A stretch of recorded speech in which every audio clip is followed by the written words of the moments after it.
everyone, welcome back. For those of you who are new here, my name is Brittany. I'm a health coach and nutritionist, and my channel is all about helping you to create delicious low FODMAP meals to improve your digestive health. If you're into it, go ahead and subscribe. We put out a new video each week. Okay, today we are making a classic chicken and rice soup. I like to do lemon and thyme. I think it is the most classic timeless flavor, but you could really put any herbs in this that you like. I do have a lot of other chicken soup recipes, like variations on kind of like the same thing, and hopefully I'll be able to roll them out for you this winter. But today here in Southern California, it's 100 degrees. So I feel like a crazy person making soup in this weather, but I know a lot of you live in places where it's already really cold and even snowing. So I'm doing it for you. Okay, so today we are using chicken tenderloins, some spinach, tomato, carrots, yellow squash. It's like a summer crookneck squash. Also lemon, thyme, and we're also using Massel 7 chicken stock cubes today. This is a low FODMAP chicken stock that is pretty readily available on Amazon. I like it. I do like the FODMAP chicken soup base a little bit better, but this is very good. I got a whole big box of these when FODMAP was sold out of their chicken soup base. So if you're having trouble finding that, give this one a try. We're also going to be using bay leaf and thyme today, garlic oil, of course, and I have a little bit of bone broth that I made here last week, and I will show you how I like to use this in my soup combined with water. So it's still got a lot of the collagen in there that's going to be very healing, but it's not super intense, because I like to make my chicken broth or my bone broth very concentrated. So we'll get to that. Okay, so let's just start prepping our ingredients. I hate this cutting board. I got it off of Amazon and I don't remember the brand, but it is super annoying. That's how you guys can trust my actual recommendations, because I'm not gonna lie to you. Okay, I'm gonna start by peeling our carrots. I don't think this step is totally necessary. As long as you wash them really well, it'll be a more rustic soup. So peeling carrots, totally up to you. I do like to save these. I put them in a Ziploc bag and throw them in the freezer for when I make bone broth and other stocks and stuff like that, just because I don't like to be wasteful. Okay, so I like to cut my carrots sort of on a diagonal. I think it's called a bias cut. Okay, this knife's not working. It just kind of makes my carrots feel a little bit fancier. We're slicing them about 1/2 inch thick. Oh, actually, maybe a 1/4 inch. All right, now I have a yellow summer squash here, a crookneck squash, I think it's called. So there isn't actually any information for this type of squash on the Low FODMAP app by Monash. I mean, that's kind of the problem with this diet. They haven't tested all of the foods yet, but we can kind of make a couple of inferences due to the things that they do have information on there for. So one of the things I noticed is that summer squashes tend to be okay, and they tend to be lower in FODMAPs than winter squashes. So that's why I like to use this one. I'm gonna cut it where it bends. Cut at the end. I mean, this one bended pretty much near the top, so. And then this one. Just cut it in half and give it a little slice. And then for this bottom half, I'm gonna cut it into more quarters. See, if you line them up this way, you can actually cut them both at the same time. I think I showed you guys how to do this in my summer veggies video. You could also use zucchini in place of this, but it is a bit higher FODMAP. You can have 1/3 cup of zucchini, I think that's what it is. And we are making this soup to serve 2 people today, so you could use 2/4 or 2/3 of a cup. I actually think I want a little bit more carrot in this, so I'm gonna throw 1 more carrot in there. That's the great thing about soup. It's such a flexible kind of recipe. It's not even really a recipe. It's just a method of doing it. You can make soup out of anything. When you are at the end of the week and you just have a little bit of odds and ends of vegetables in the fridge, you don't really know what to make, just throw it all in a pot and make soup. Okay, I'm also gonna be using 1 tomato today. I am going to keep this separate from these vegetables because these ones are a little bit tougher and more hardy, and they are going to take longer to cook. I like my tomato in my soup to be a bit on the chunky side, so I'm not gonna cut it up very small.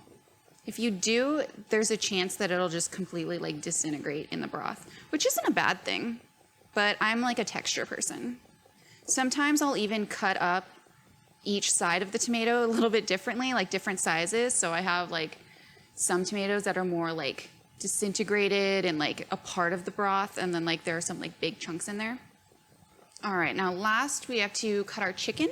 I like to save the chicken at the end, that way I don't have to pull out a whole new cutting board. I have these teeny tiny tenderloins. I don't know what happened at Costco, like if they switched suppliers or something, but I always get the big bag of like the frozen chicken tenderloins. I love it. They're so quick to defrost and they are so tender. They're like way better than the chicken breasts, like much more forgiving.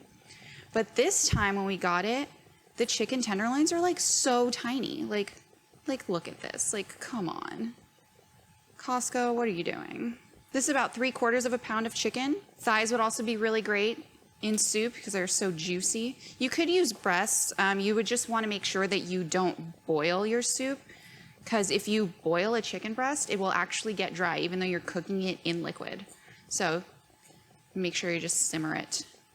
All right, I should have done this when I was prepping my veggies, but I forgot. So now I'm just going to take our fresh thyme here, and I'm going to pull the little leaves off of the stem like this, and then pinch off the top. I'm not going to do it for all of them. I am going to throw some of these in there whole, like this would be a good one, and then I'll take it out at the end. You could use parsley in this, you could use rosemary, what else? I mean, sage. You could really use any herb that you like.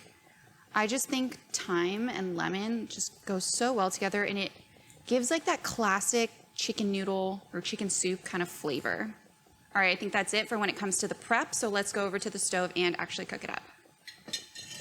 Okay, we're gonna start by turning on our flame. We're gonna start on a high flame.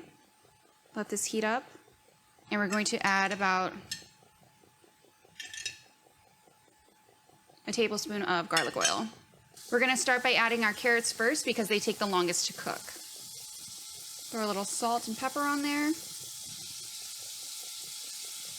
The salt is going to help to draw the water out of the carrots and help them cook down. Notice I'm not stirring them. We want them to cook and get nice and brown and caramelized on one side. If you keep stirring them, that won't happen.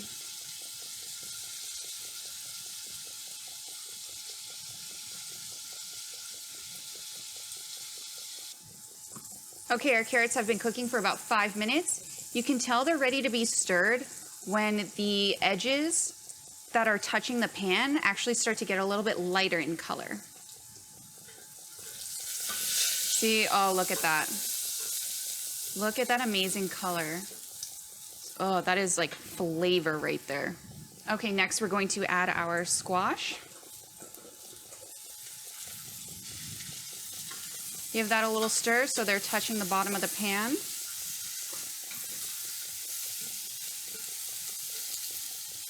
I'll let those cook a little bit.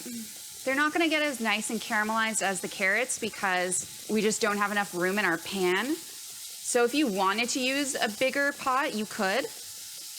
But I always tend to make way too much soup when I use a pot that's any like bigger than this. I'm terrible at just cooking for 2 people. Going to add another tablespoon of garlic oil. Give it a quick stir to help that oil kind of coat everything. And just like our carrots, we're not going to stir this too much.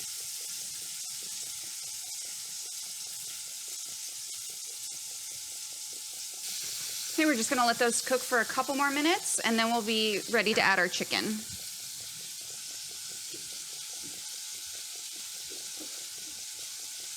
Okay, so our squash has been cooking for about 5 minutes. Give it a little toss. You see how it's starting to get cooked down, but it still has a nice, like, firm texture. It's what we want. Now we're gonna add our chicken. Oops. Actually, I'm gonna scoot these over to the side. And then add it.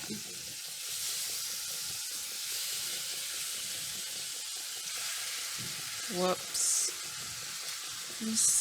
I'm such a messy cook. We're gonna add another half teaspoon of salt and pepper each.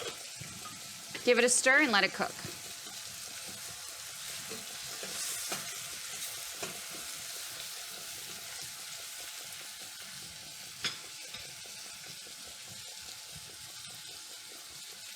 We just kind of want to get the chicken started so it's not fully pink. I just think it gives it a little bit more flavor. Okay, next we're going to add our herbs. So I've got all of our pulled thyme here, a bay leaf. If you've never worked with bay leaf before, it's great for adding flavor, but you don't want to eat it. You want to make sure you take it out before you serve it. Okay, now we're going to add our tomatoes and our bone broth. I have a little less than a pint here. And now I'm just gonna take this over to the sink and fill the rest of the pot up with, oh, actually I'm not going to do that. That's usually what I do when I make soup just for myself, but I actually measured the water today for you guys.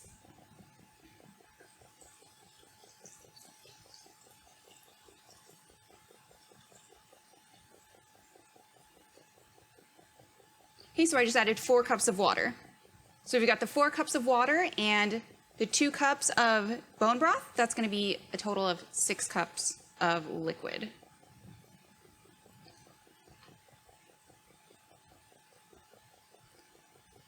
So you can do half and half, you can do all water. I wouldn't recommend doing all bone broth because the soup can be really rich that way, but you can really do any ratio that you like. It's up to you.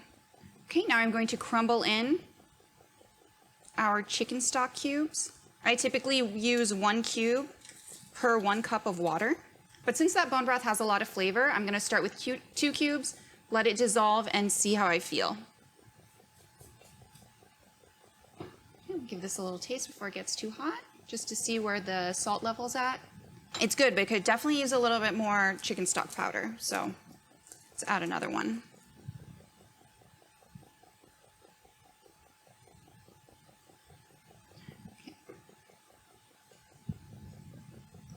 There we go, that tastes much better. Okay, so now we're going to add our rice. You could also use potatoes in place of rice, or you could use pasta or gluten-free pasta. But if you are using pasta, I would recommend cooking it separately. Otherwise, it's gonna make your soup really starchy. So I don't know how you feel about that.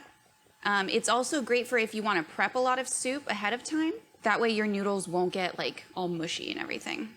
Okay, so now we're adding a 1/4 cup of rice.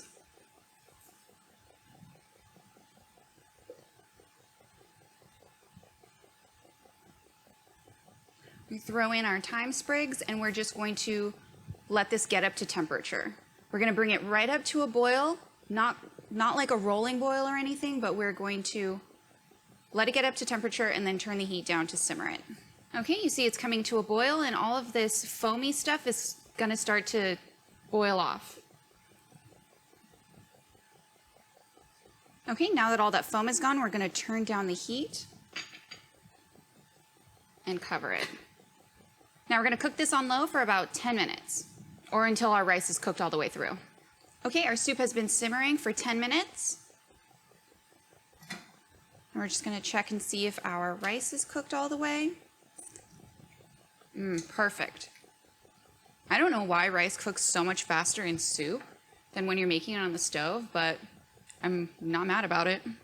Okay, so now to finish off our soup, we're just going to add the juice of a lemon.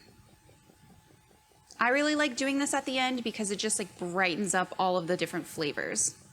Okay, give it one last taste, see if it needs anything else. Oh, so good. Burned my mouth a little, but it was worth it. All right, now let's go take this over to the counter and plate it up. Oh.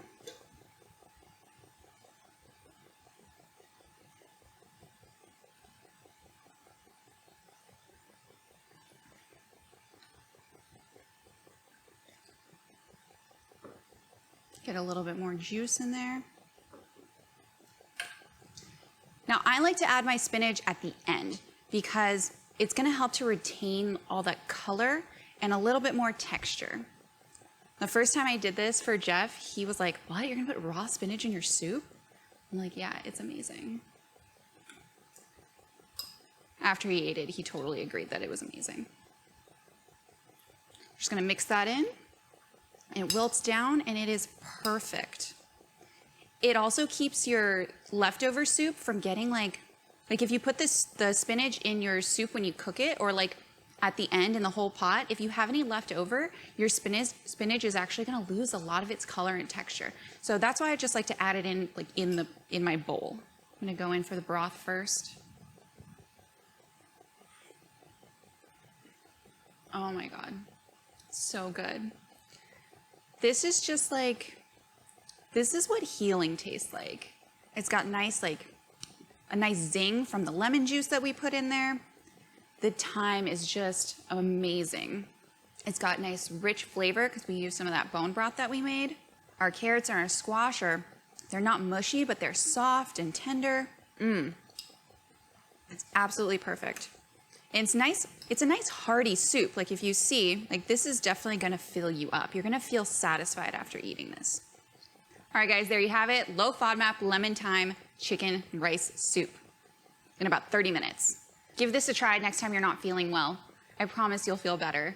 All right guys, if you liked this video, found it helpful, give it a thumbs up, subscribe, go follow me on Instagram. And if you're feeling generous, go ahead and click my subscribe star and help support my channel. I'd really appreciate it. All right, thank you guys so much for watching. See you guys next week.